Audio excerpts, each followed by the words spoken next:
Herzlich willkommen auf meinem Kanal über Elektronik-Gadgets und Dinge, die ich liebe. Die heutige Sendung ist speziell für mich, weil House-of-Marley ist so ein Brand, den kenne ich nur oberflächlich. Ich sehe, da steht manchmal so ein Interdiscount, Mediamarkt und so. Aber ich hatte nicht so wirklich einen Bezug zu der Firma und darum habe ich jetzt eigentlich ein halbjähriges Projekt, das ich heute mit euch teilen möchte, um House-of-Marley besser kennenzulernen. Was ich festhalten möchte, House-of-Marley rezykliert bzw. arbeitet mit rezyklierten Materialien und kann bis zu 90% der verbauten Materialien aus rezyklierten oder schnell wachsenden, umweltfreundlichen Rohstoffen machen. So haben wir zum Beispiel das Gewebe aus PET-Flaschen, wir haben Holzapplikationen aus Bambus, rezykliertes Aluminium und so ist eigentlich, also bis zu den ummantelten Kabel, achtet euch dann in den Detailshots drauf. Es ist eigentlich alles so ein umweltfreundlicher Kopfhörer. Die Idee finde ich super und so ein Kopfhörer besteht dann am Schluss aus bis zu 15 rezyklierten Materialien, die dieses Produkt dann ausmachen. Also ganz eine spezielle Geschichte. Sie unterstützen auch weitere Produkte, um noch mehr Umweltfreundlichkeit in die Welt zu tragen. Aber wer ist House-of-Marley eigentlich? Ja, man hört es schon raus. Das sind die Nachkommen von Bob Marley. Und ich sagte, ja, ich möchte dieses musikalische Erbe irgendwo auch würdigen.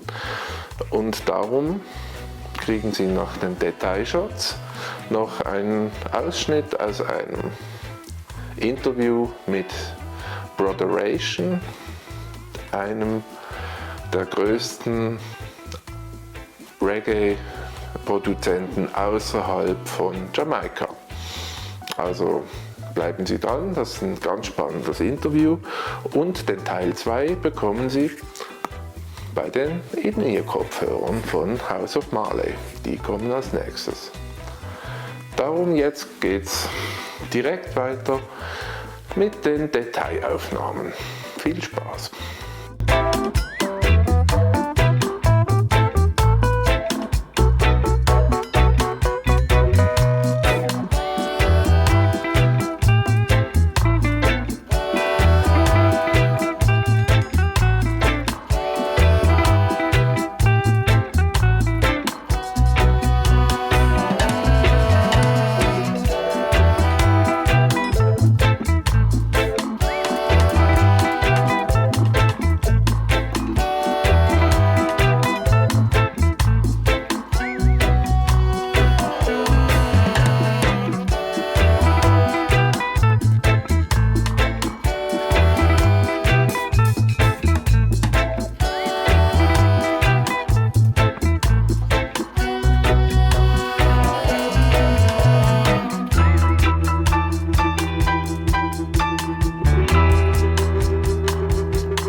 Ich hoffe, Ihnen hat das gefallen.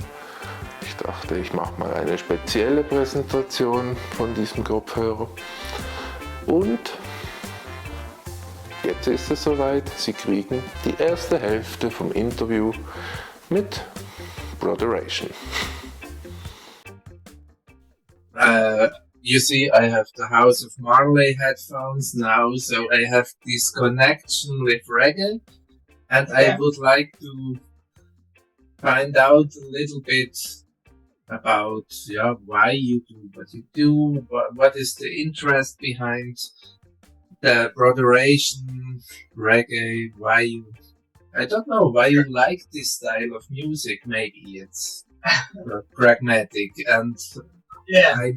I'm really not an expert in this team, and I like the music. I know a few artists, but I don't know much more than the Marleys and a few modern ones.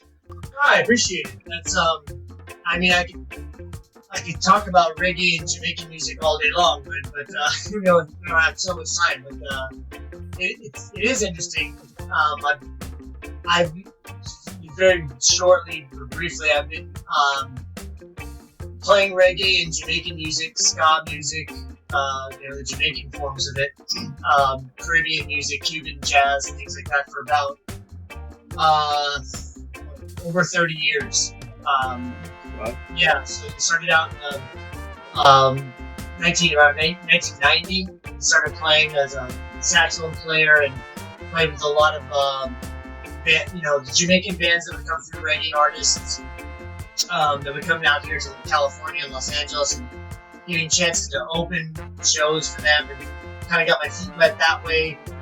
Got into recording, got to tour with some ska bands, and then got really into backing on tour reggae artists throughout the 90s.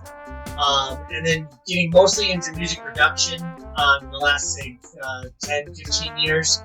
A lot more the recording side because I don't want to be traveling. I got kids now, so that's the main thing that I do now is production and music licensing for film, commercials, videos, YouTube. But I'm the director of a music licensing company. It doesn't just do reggae, it does everything, mostly for YouTubers, Facebook, and do a lot of, like, you know, content ID things, video clearances so that people can protect their monetization on YouTube. So that's how I work in the music business. That pays the bills so that I can, you know, support my family and play reggae music. So, this is not over that time, I've seen reggae go from, like, what you described, maybe like the early 90s, you know, late 80s. People knew Bob Marley. You know, there's like the Legend album, everybody's got it. You know, One Love, that was the thing. And it's grown. The audience has grown. The different segments of the audience have grown. It's crossed over into you know, the punk rock scene, the pop scene, the dance hall, the hip hop scene, where you see a lot more reggae. And reggae has always been an influence on those musics, but a more prominent kind of like style within the genres itself. So you'll see like bands like Sublime, you know, they have like a real reggae feel, or bands like No Doubt, you know, Winston Stefani, things like this that like, you know, they have brought in a lot of these reggae elements.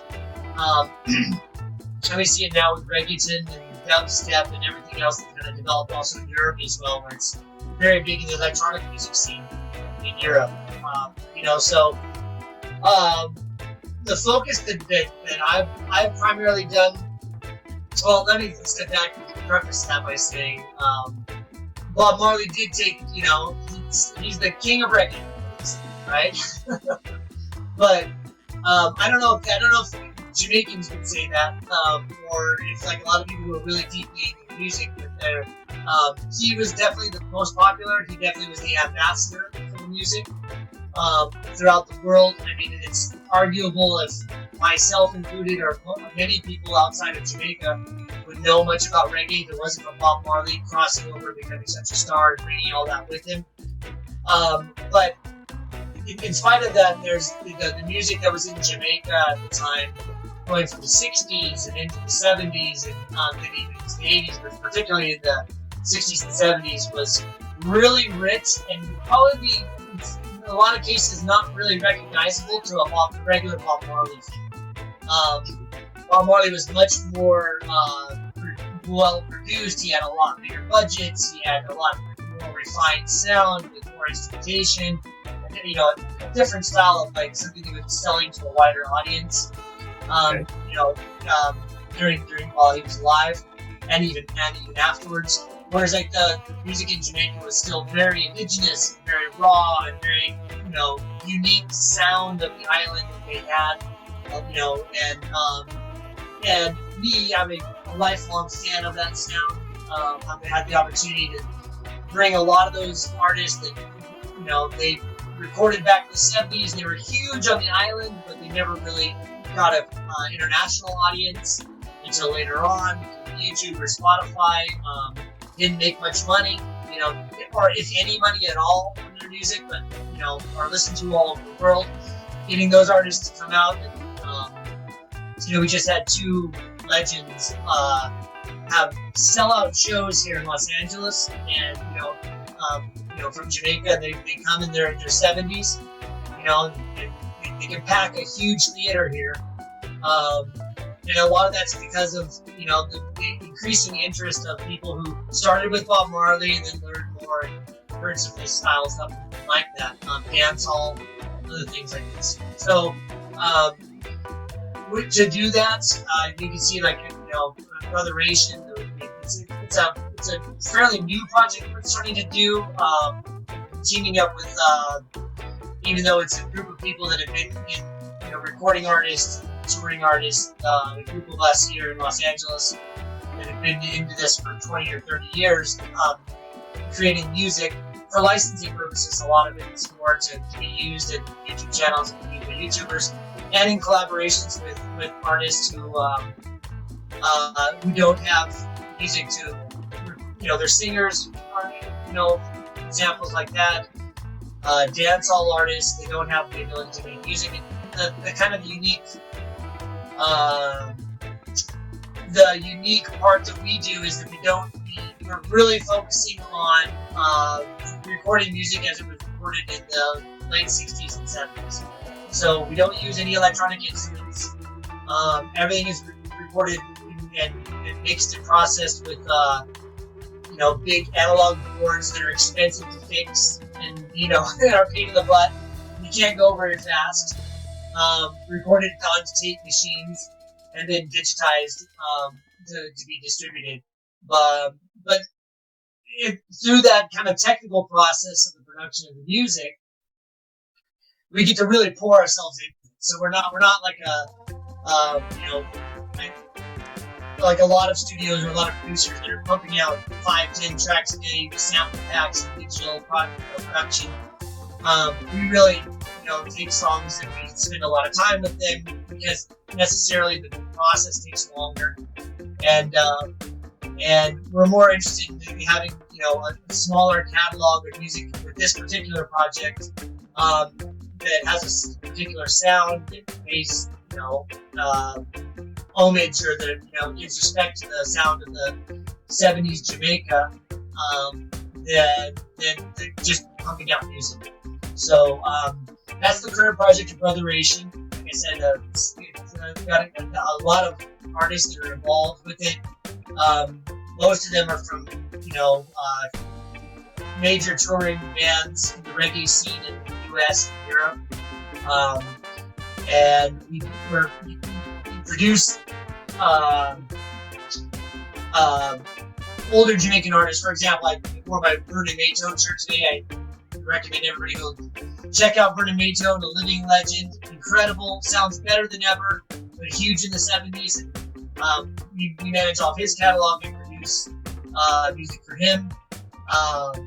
And yeah, that's pretty much what we're doing. Is just trying to capture an authentic Jamaican sound, kind of pre-Bob Marley. A lot of that energy, a lot of that kind of like danceable kind of vibe. Just hear like older ska music that that evolved into reggae, and give that kind of sound that people can use both in their videos on YouTube, and then they can use on Instagram, and Facebook, and TikTok, and wherever. And also artists that want to do collaborations. And we kind of work as a meeting point between artists that are in Jamaica and in Miami and in Canada and in Europe, and doing projects for people for distribution in Europe as well. So just trying to get music out there, get this music out there as much as possible. So that's what we're doing. Wow, thank you very much. You do a great job. Das war doch ein spannendes Interview. Ich würde sagen, Musik verbindet über alle Weltteile hinweg.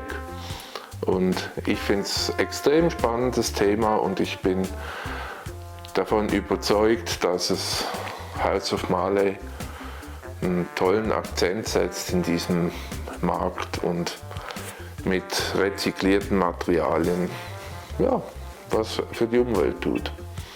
Doch, nun zum Produkttest.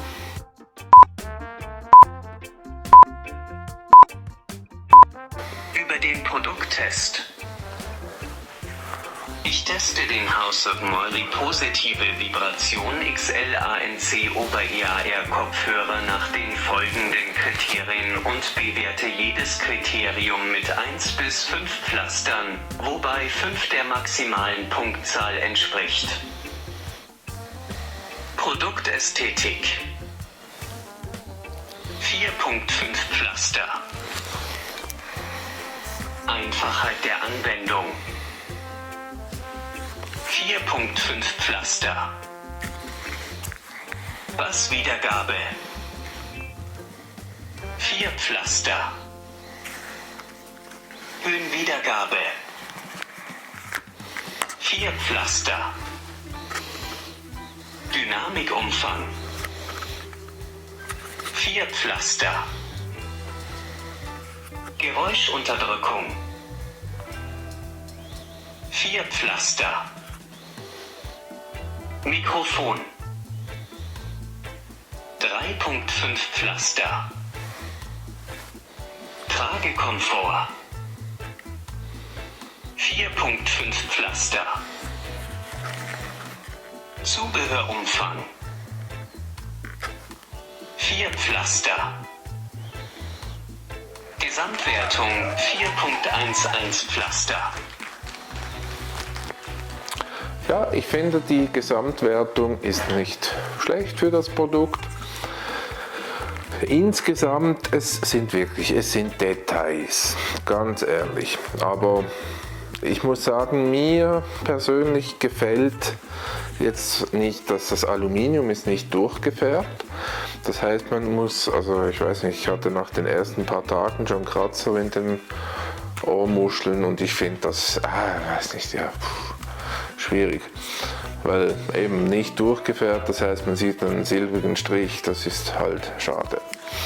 Von der Klangqualität, ich hätte mir jetzt noch ein bisschen mehr Bass gewünscht, sicher, ihr kennt mich ja mittlerweile, aber es ist auf einem guten Niveau, wir haben keine großen Abweichungen und auch das Mikrofon ist brauchbar. Man kann wirklich mit dem Ding arbeiten. Es ist vielleicht ein Tick zu schwer für meine Vorliebe. Ich weiß nicht, es ist doch recht massig, wenn man den auf dem Kopf hat. Und ich habe irgendwie auch das Gefühl, da es Kunstleder ist, kriegt man, wird es ein bisschen warm an den Ohren. Vielleicht besser für den Winter als für den Sommer. Aber nichtsdestotrotz, gutes Gesamtpaket. Wenn ihr auf umweltfreundliche Kopfhörer schaut, dann kommt ihr nicht an House-of-Marley vorbei. Das ist wirklich eine ganz, ganz spezielle Sache. Die geben sich unglaublich Mühe und haben großes Engagement gezeigt mit ihren Produkten und so wie sie umgehen mit der Welt. Momentan sind die Kopfhörer auch ein bisschen reduziert bei denen im Shop, also schaut doch mal rein, ist sicher eine tolle Sache und wenn euch die Sendung gefallen hat, gebt mir ein Like. Wenn ihr Lust habt, schreibt doch was drunter, interessiert mich immer, was ihr denkt und würde mich sehr freuen, wenn ihr nächste Woche wieder mit dabei wärt, wenn es wieder heißt Elektronik-Gadgets und Dinge, die ich liebe. Ich wünsche euch einen schönen Sonntag und bis bald.